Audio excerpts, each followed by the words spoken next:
For my upgraded hamburger recipe, I have been thinking about using pretzel buns for a while. Guess what?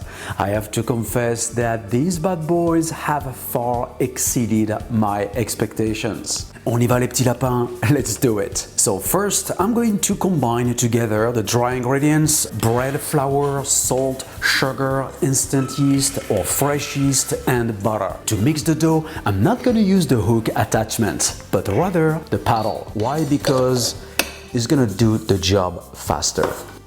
Alright, so I'm going to mix that up for a few seconds and then I'm going to add the liquid. So here it's a 1-to-1 ratio of water and milk, but you can use milk only or water, that's totally up to you. Mix until combined and then you want to increase the speed to medium-high and mix for an additional 4 minutes. So here is the trick when you mix bread dough. You want to be careful and not to overheat the dough. Most of the time it happens because of these two following reasons. The liquid has been added to warm and the dough is overworked. In other words, the warmer the room temperature, the cooler the liquid. So for instance, if the room temperature is at 20 degrees Celsius, 68 Fahrenheit, and so the ingredients and the water.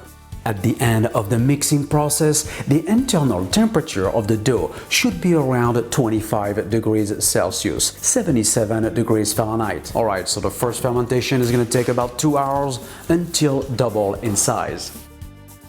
This is what you've got.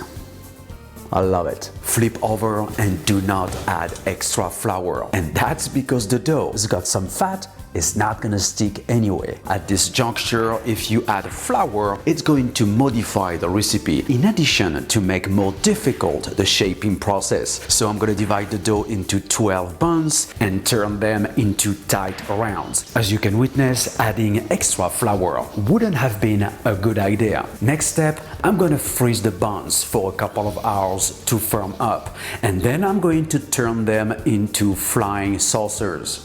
So pretzels get their sheen and distinct texture and flavor from being dipped in a lye solution before being baked. And today I am going to use it. You're gonna have to use extra precaution when using lye. It is indeed strongly corrosive. Submerge buns for about 8 seconds and arrange them onto a greased baking sheet. Score and top with sesame seeds. Cover, let them proof in a warm area for about 90 minutes and bake in a hot oven at 450 degrees Fahrenheit, 230 Celsius for about 12 minutes. I hope guys you have enjoyed this pretzel buns episode. To get the full recipe, go to my website brunoalbouze.com. Please give me a like and don't forget to subscribe. Have a gorgeous day, see you soon.